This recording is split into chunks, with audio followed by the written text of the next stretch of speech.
Music starts, drum, horn. What is that song? I have heard it so often these many years. It fades away from my memory. Children coming, laughter, smiles, tears. I have never before seen tears. Why now? The children are not crying. Adults are. They look at me and my friends as we stand where we have stood for so many years, waiting for the music, waiting to serve our purpose again and again, round and round, again and again. A young girl climbs upon my back. Every day, every summer, a smiling child or child-filled adult has climbed upon me.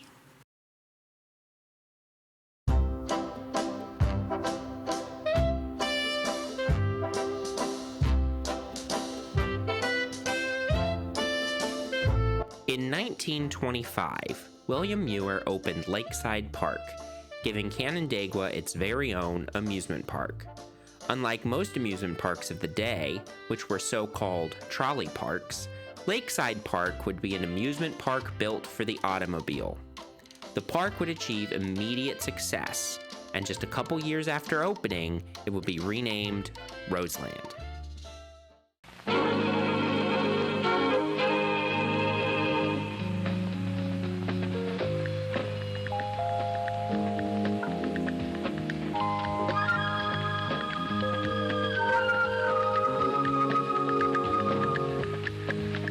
Come to Roseland for a good time. Come to Roseland for a good time.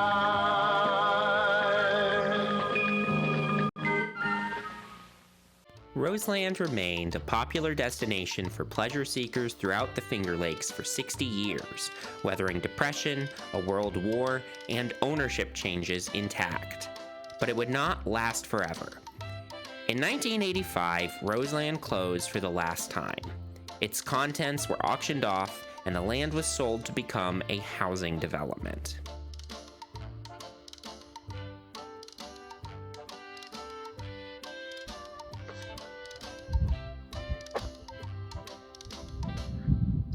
Yet despite the park's closure 40 years ago, love for Roseland Amusement Park continues to run deep in Canandaigua and beyond. Why do people still hold on to Roseland's memory so tightly? Why do we continue to commemorate Roseland to this day?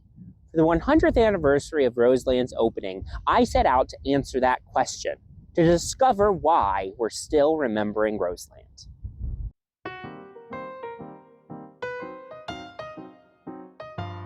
In the early 20th century, amusement parks were booming across the US.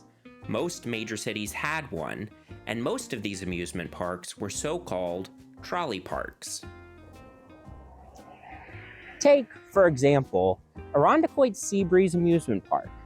Starting in 1879, the nascent amusement park here was connected to the rest of Rochester directly via train lines, allowing people to easily traverse from downtown to this burgeoning amusement park near Lake Ontario. And Seabreeze is just one of many examples. Trains and trolleys were an important part of the success of early amusement parks, a fact that William Muir knew well. Muir, among other jobs, had worked as a concessionaire at Seabreeze, and it inspired him to start his own amusement park. But Rochester already had at least 2 amusement parks, Seabreeze and Ontario Beach Park. So he decided to start his park in the smaller city of Canandaigua to the southeast of Rochester. Canandaigua of the 1920s was very different from Rochester. Canandaigua was much smaller, quieter, and its leaders more traditionally minded than those in Rochester. That said, it was already a popular countryside leisure getaway. Muir believed an amusement park could be successful in Canandaigua, but it would need to be different from other parks, which didn't have the most upstanding reputations. So when he sought permission to build his park from city leadership, he highlighted that his park would have no gambling games, only employ concessionaires of good character, be family-friendly and oriented, and be extremely clean. Muir's focus on cleanliness would be an important point for his entire tenure of park ownership. It was spotless. It was really clean. We spent a lot of time always cleaning, and the kitchen was spotless. It was really a well-managed place. Muir's pitch worked. He was given permission to build his park on a 9-acre plot of farmland on the north shore of Canandaigua Lake, which he'd purchased from a Marion Case for $34,000. Unlike most amusement parks of the day, however, Muir's new park, originally Lakeside Park, was not built on a trolley line. Canandaigua did have a trolley running the length of Main Street and down onto the pier, but Muir's new plot of land was about a mile from where the trolley line ended. So how were people supposed to get there? Well, by the 1920s, the automobile boom was well and truly underway, and Muir's new land was situated directly along the Geneva Turnpike, now 5 and 20, which ran down Main Street and along the lakeshore before turning east. Muir's Park would be built with the automobile in mind, featuring a gas station on site. Many years later, Muir said in an interview, "It became vogue to see how far one could drive on a Sunday, and so I visioned and built one of the first highway amusement parks in the United States. It was an amusement park for the autoist." People have this vision that the people who went to Roseland are from Canandaigua, and that probably is not true. I mean, they did go there, but they mostly, as near as I can figure, worked there. Roseland drew people, and you know the history of it being that it was the first automotive-related park versus trolley park, that it was certainly people from the Rochester area, Pittsburgh, Brighton, Fairport, that all went there. So it was an attraction. I mean, people didn't come here and decide they were going to Roseland. They were going to Roseland. It didn't matter all that much where it was. They were going to come by car. Muir's Lakeside Park opened on May 29, 1925.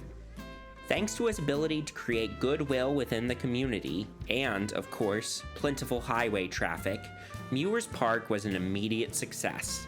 Of particular popularity was the dance hall, which was so beloved and became so integral to the park's identity that by 1928, Muir renamed the whole park after it, Roseland. The foundation laid, the following decades of Muir's ownership would continue to build on his park's early success.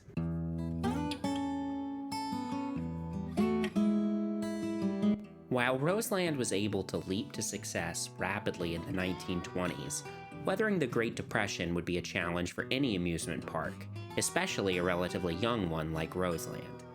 Yet Roseland survived, even thrived, during the 1930s. In part, this was thanks to Muir's embrace of the automobile. Many trolley services downsized or shut down during the Depression, a challenge for any park relying on them. But because Roseland did not rely on the trolley, the shutdown of Canandaigua's service on July 31, 1930, had little effect on the park. And the park's reputation as a small, family-oriented place helped as well. Unlike larger or rowdier amusement parks, where it was easy to spend a lot of money quickly, the affordability and fairness of Roseland's games and attractions made it easier for families to justify visits.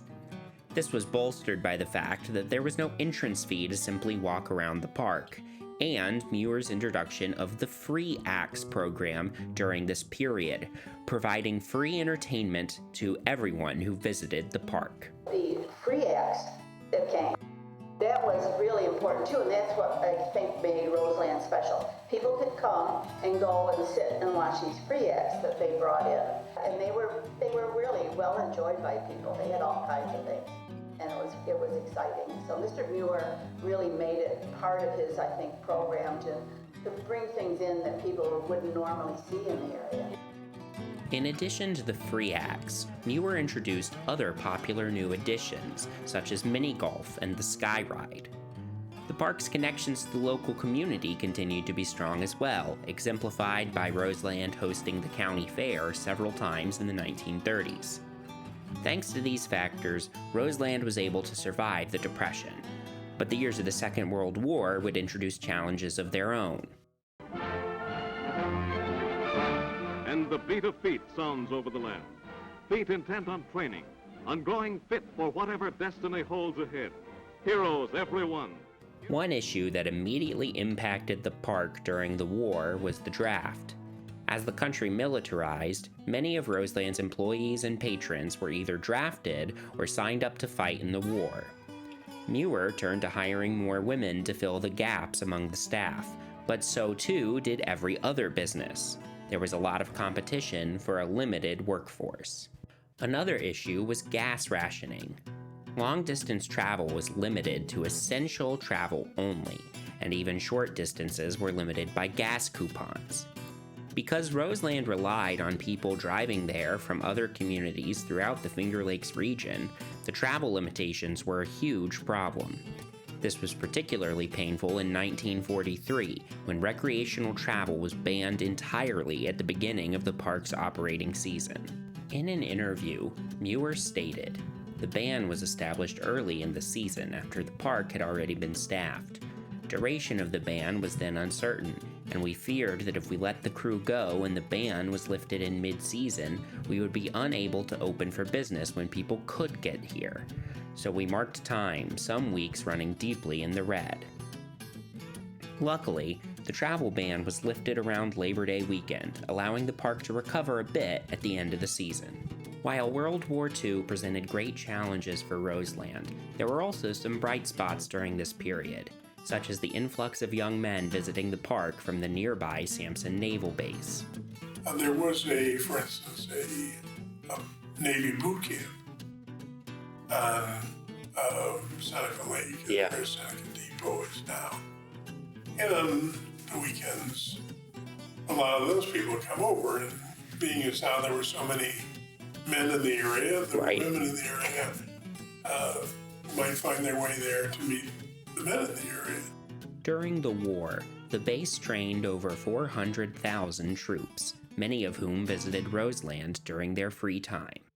Another bright spot during this period was the arrival of Roseland's beloved Philadelphia Toboggan Company carousel, which was acquired from a defunct park in Syracuse, restored, and opened at Roseland in 1941. Roseland's carousel would quickly become one of, if not the, most beloved attraction at the park, operating continuously until the park's closure in 1985. Well, I think it's the dimensions and the sound. First of all, it's a moving ride. Right. That's a cool thing. You get to pick which one, and the music. You know, it's great, cheerful music and joyful. Yes, you know, and I think it's maybe a kind of first ride that a young child can do with a parent, either sitting in one of those benches that carousels have, boring, or being in a parent's arms. And of course, you have to pick if you want a horse that's stationary or someone to go up and down. There are a lot of choices to make. I used to love all those artworks around there. And there was the merry-go-round, the sounds of the merry-go-round were there from 11 to 11. Sure. I mean, it was nonstop. So if you wanted to hear something, it was that. The park's small scale and automobile reliance had helped buoy it through the difficult Depression and war years.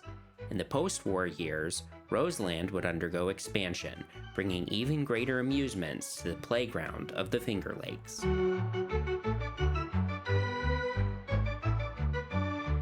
Amusement parks need new amusements to survive, and Muir understood that. In the late 1940s, he announced an extensive park expansion. In 1950, for the park's 25th anniversary, the scenic Pacemaker train ride opened in the new space. Roseland's community commitment continued to be an important part of its success in the 50s. In 1950, Canandaigua's mayor called the park the city's greatest asset. Community organizations hosted events at Roseland, such as the annual Canandaigua Kennel Club Dog Show. Special promotions, such as the Sunshine Special, provided kids with the opportunity to get free ride tickets. The Sunshine Special had been started years earlier and continued as a popular promotion for many years to come. Sure, I went there when I was very young. We used to go to the Kiwanis event where you brought your report card and you got so many tickets for grades on your report card. I think it was called the Sunshine Special Day. So often when I was young, I lived in Shortsville. So often the American Legion there would send us on a vehicle called the 40 and 8, which too was a replica of a train engine that rode on the road. And so the Legion would transport a bunch of kids there for Sunshine Special or for other events. Roseland of the 1950s had something for everyone. Kiddie rides, dark rides, thrill rides, games, mini golf, you name it. But the park was missing one notable attraction type, a spectacular roller coaster. One man in particular at Roseland, C.J. Miller, had a vision to bring a spectacular new ride to Roseland. Miller, Muir's brother-in-law, had been with the park from the beginning and was a major operator at the park. He was a wonderful guy. He actually ran and owned one part of the park. In the 1950s, the small, jerky, wild mouse coasters were common at amusement parks because they were compact and cheap to construct. Roseland did have a wild mouse coaster, but Miller believed the park needed a larger, more thrilling attraction.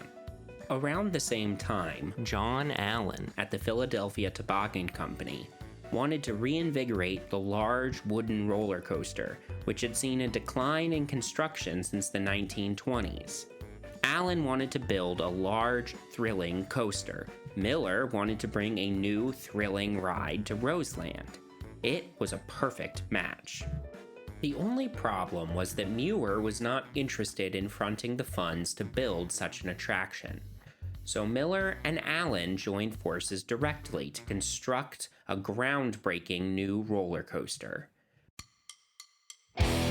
When Roseland opened for the 1960 season, guests were in for a treat with the massive, thrilling Skyliner. The fact that actually the Skyliner was made by Philadelphia Toboggan, as I recall, and that's the same people that made the carousel 40 years earlier. So it became, I think it was pretty much an immediate hit. At the time, it was, let's say, avant-garde in the sense that it was supposed to be more of a smooth ride. The ride that was there before the Skyliner was the Wild Mouse, and it was very jerky. So you could get on the Skyliner and feel like you were doing exciting things, but it was more comfortable. The Skyliner would become Roseland's other most iconic attraction, next to the carousel, and it was an excellent final addition to the park for Muir's tenure of ownership. Muir had developmental ambitions beyond Roseland, and he felt he could not pursue them while running the park. So after the 1961 season, he sold the park to Lester Boyce. Boyce bought the park for $1 million. Muir said to the papers, "I am confident that he will continue to run Roseland as the clean, family-type amusement area which I have always tried to maintain." Muir then turned his attention to his developmental ambitions. Unfortunately, he would not get to see them to fruition. Muir passed away from a heart attack on February 9, 1963, just over a year after selling the park. During his time creating and running Roseland, he'd left an indelible mark on countless visitors and employees in Canandaigua, the Finger Lakes, and beyond. But Roseland, playground of the Finger Lakes, would continue on under the guidance of the Boyce family.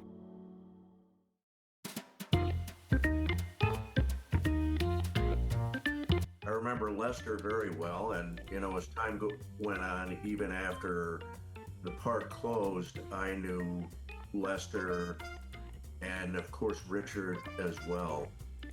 Lester, of course, was the businessman, the enforcer, if you will. He made sure everything was running properly and people were working as they should.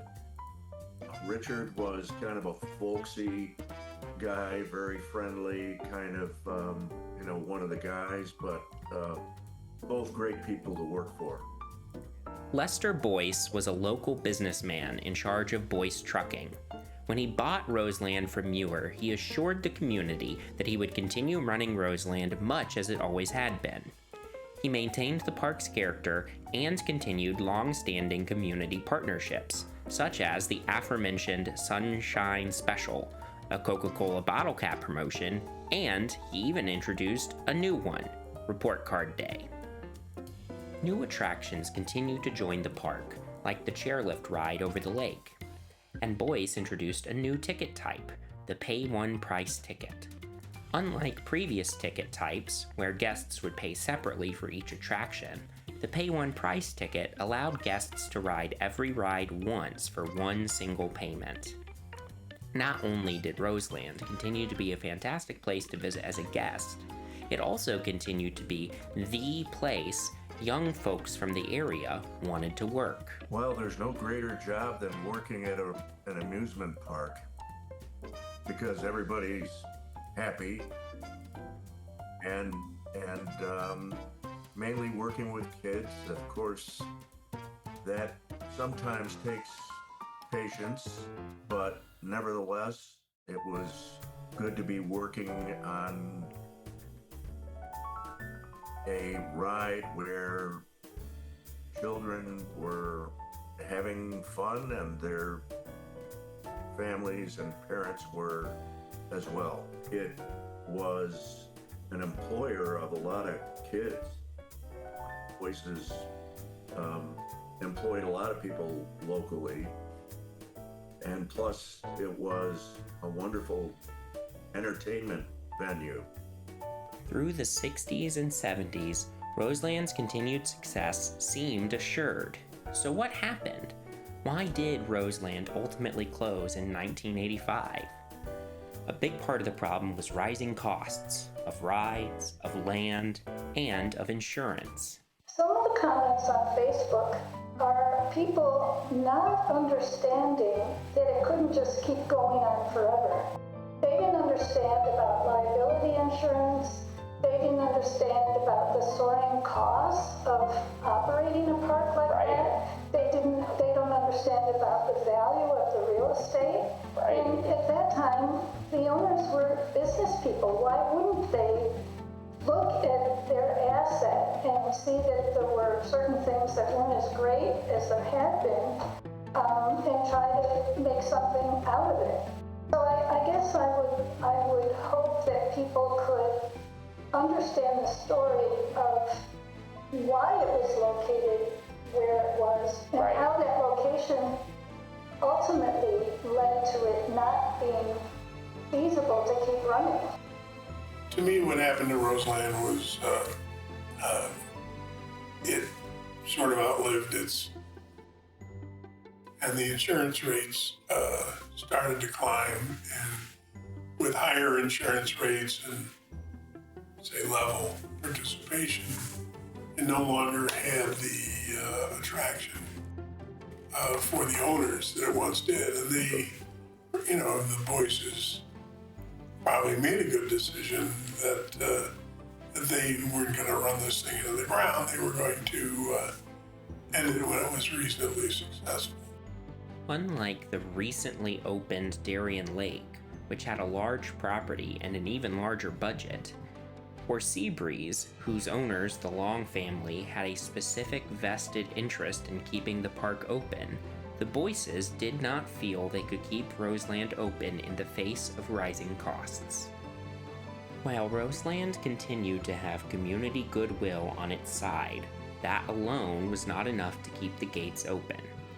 As Lester Boyce explained, "It's a sad thing to see the park go, but I can't stand to see it pull me down the drain. I feel we've done what we could to make a go of it."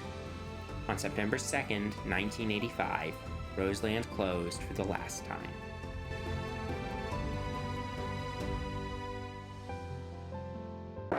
Ladies and gentlemen, if we can have your attention for a few moments. This fabulous carousel, as many of you know, was built in 1909 by the Philadelphia Toboggan Company of Philadelphia, Pennsylvania. It is number 18 is its nomenclature. It began its colorful career in Louisville, Kentucky. From there on to Worcester, as in sauce, to Erie, Pennsylvania.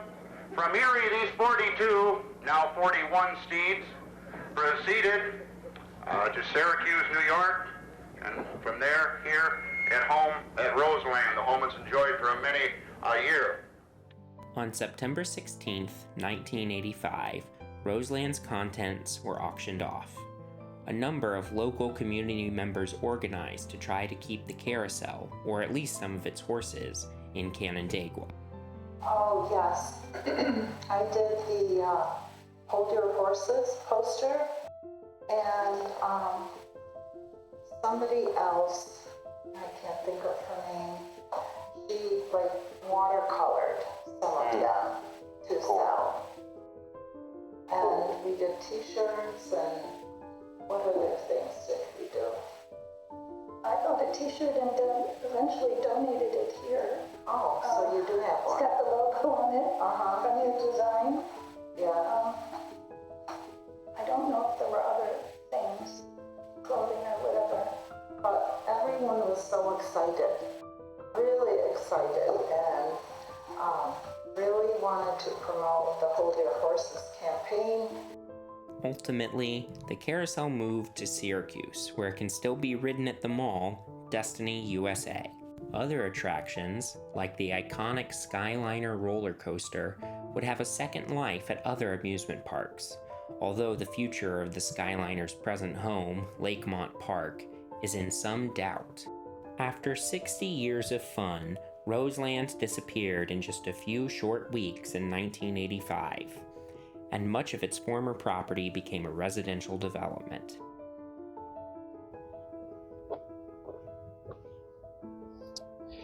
Despite the park's closure, the Roseland name lives on in our community, such as with Roseland Plaza, Roseland Bowl, or Roseland Waterpark behind me, which, though Roseland Waterpark shares no true lineage with the amusement park, it does help keep the name alive in Canandaigua. And it's not just through the names of local landmarks that Roseland lives on.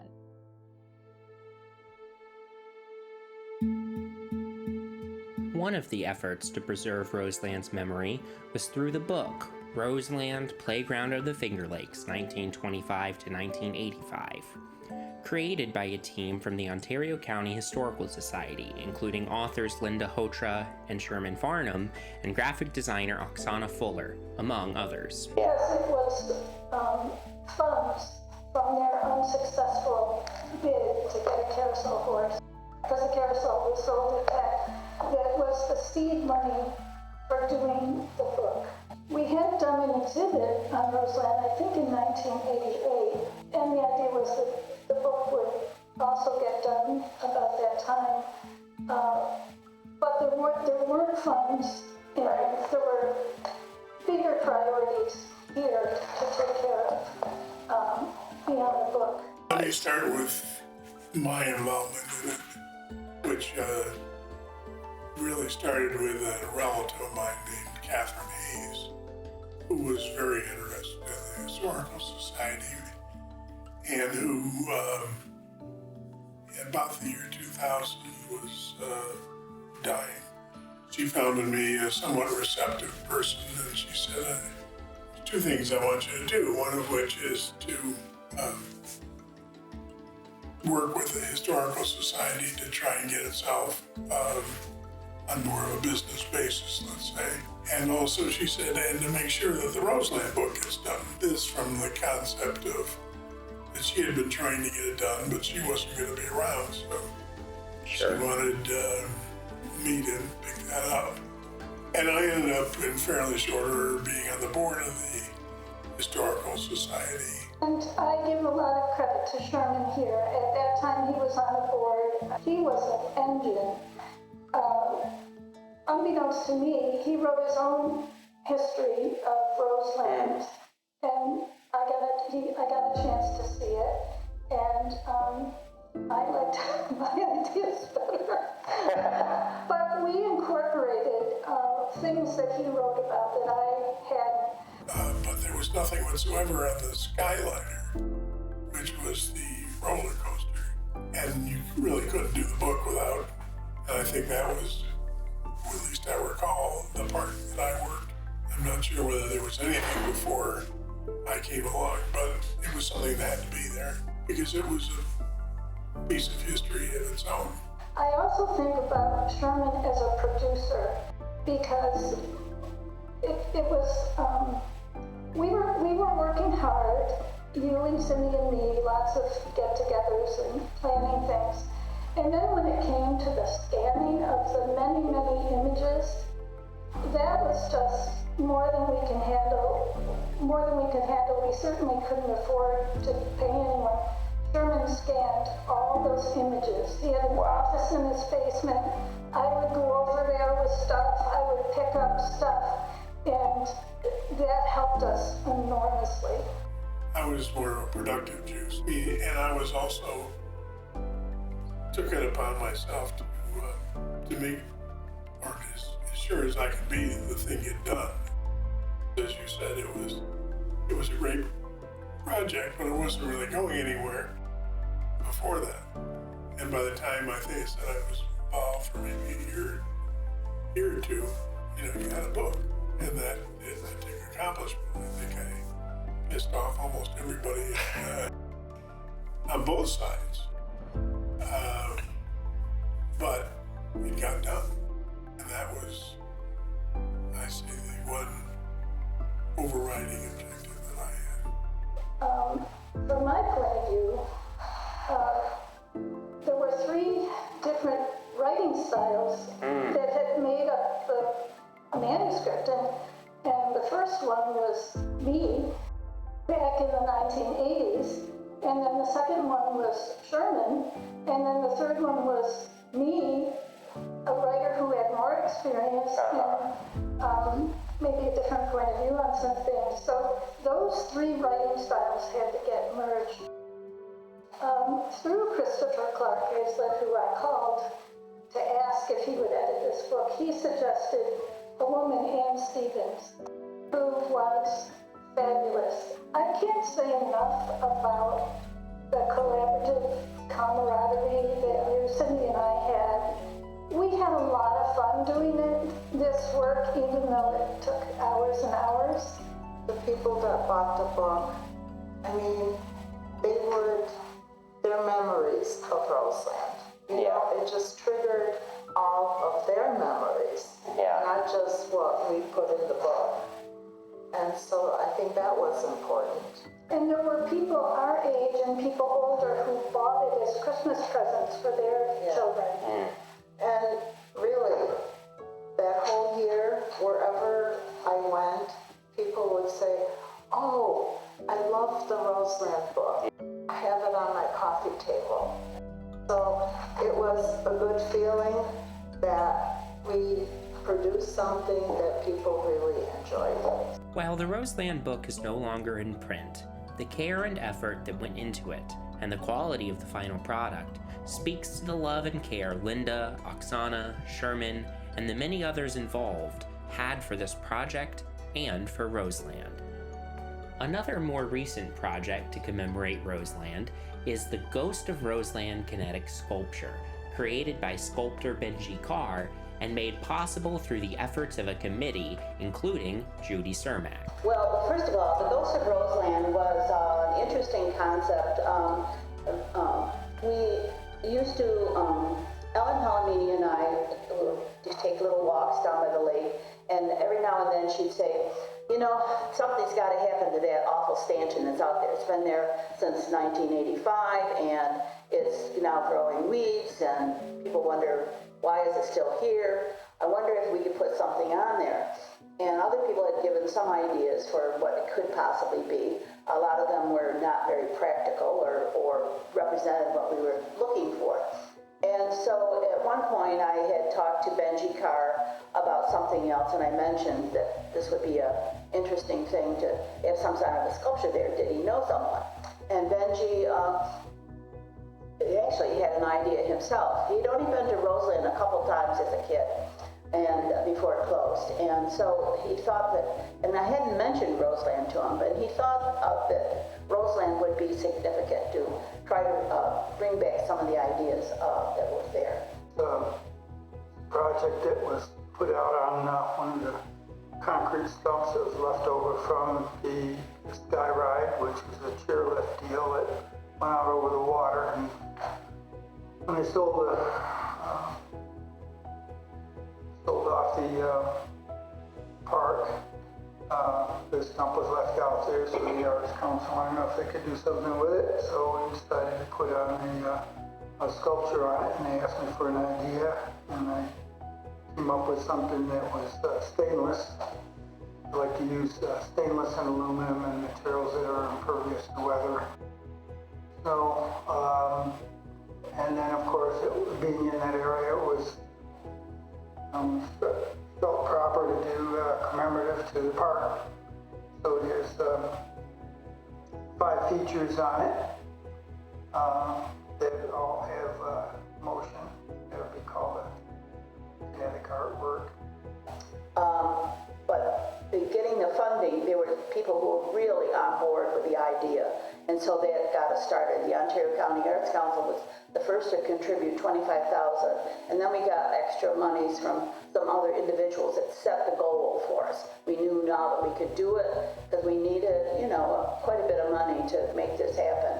Yeah. And so watching it progress after we got the okay to do this, because you can't go ahead with something without, yes, you can install it. I mean, it could be a great idea, but no, that's not going to work, and we don't like it.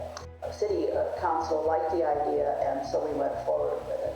So the building of everything happened at Benji's studio area up in Cohocton, and so he made all these things, and I think that's the thing that's really quite impressive, is that everything that is on that sculpture is something he made. I mean, you just don't go out and, gee, I'd like to buy a twirly-whirly, you know, and add it, you know. Right. Plus, many times people who make big sculptures come up with an idea and then they send it out to get made. And that's not what happened here. He personally made all of the things. The main objective was to have a kinetic project in place, because that's what I wanted to do. I could have easily made a static sculpture that was just there, but I wanted this to be something else. A newly acquired friend who has a flat bottom boat with a knuckle boom on it that could lift quite a bit, and he's very, very helpful. I don't know how I would have got the heavy equipment out there without his help. It was a challenge, you know, that's what I do. I challenge myself all the time. And this is the largest and most difficult kinetic sculpture that I've taken on. The opening ceremony, that was back in the spring, late spring, early summer time period. You know, what was that event like? What was that experience like? Well, that one just was an amazing day because, one, it had rained. And then that day it had rained in the morning, and we weren't sure what we were going to do. So, but it cleared up in the afternoon, and it was the most beautiful day I think we've had all summer long. It was wonderful. Everything on the sculpture worked. All right, so when we uncut the ribbon and turned the sculpture on, it all worked, it all ran, and that was wonderful. People had an amazing experience. It was really special. And then we had a program inside where we asked people to talk about their experiences with Roseland. For you, why was it important to do this, to get this sculpture put up and installed and for everybody to see? Well, one of the things as being an art person, I really feel that communities that have art show that they are more progressive and also more sound. We have the Seneca statue family that I was very involved with, and there's some other sculptures that are downtown. There's murals. We need to have artwork. Because that piece was in the lake looking awful, that's why I really felt that we needed to put some emphasis on that. Plus remembering what Roseland was and something that would be attractive to people and unique. And I think that that's what I like about this piece. It's very unique. You're not going to see it anywhere else. Through these projects and the names of destinations in our community, Roseland's memory lives on. But Roseland is not the only amusement park to ever close. So let's finally see if we can answer the question of why. Why are we still remembering Roseland?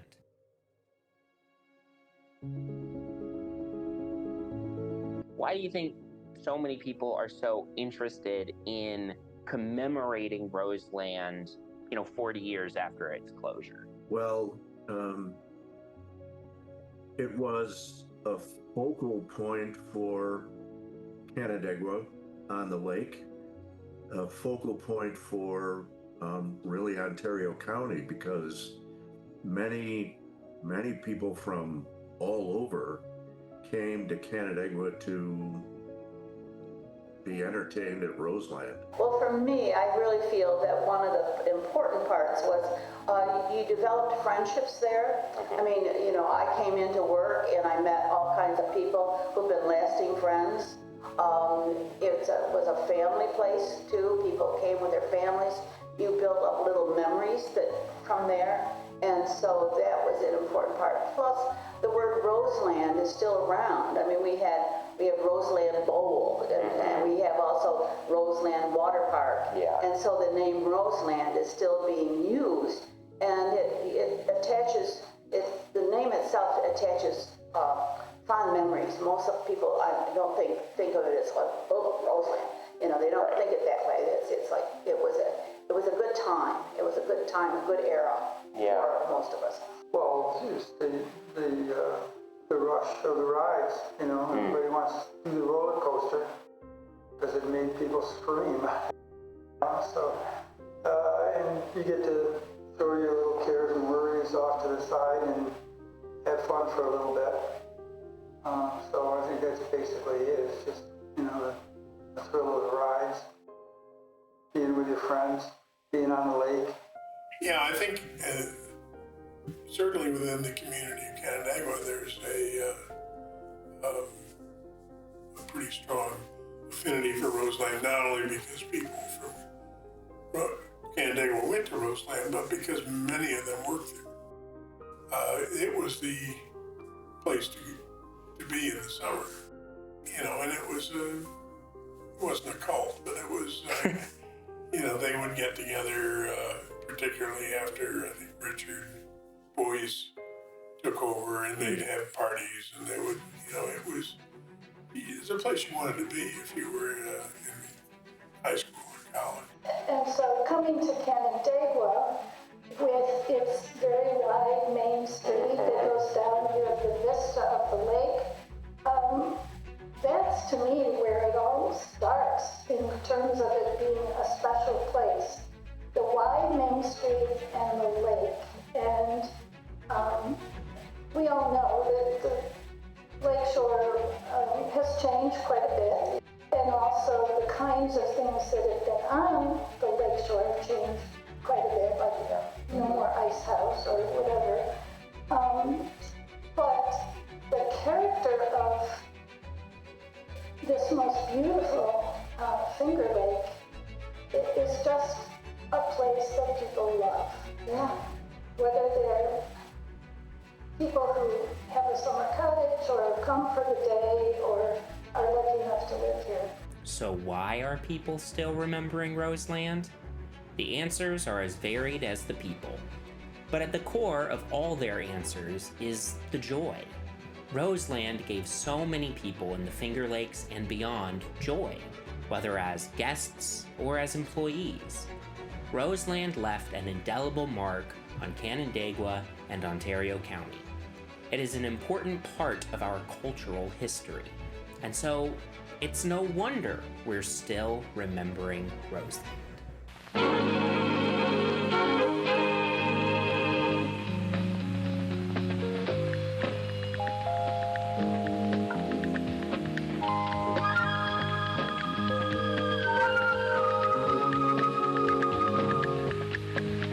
Come to Roseland.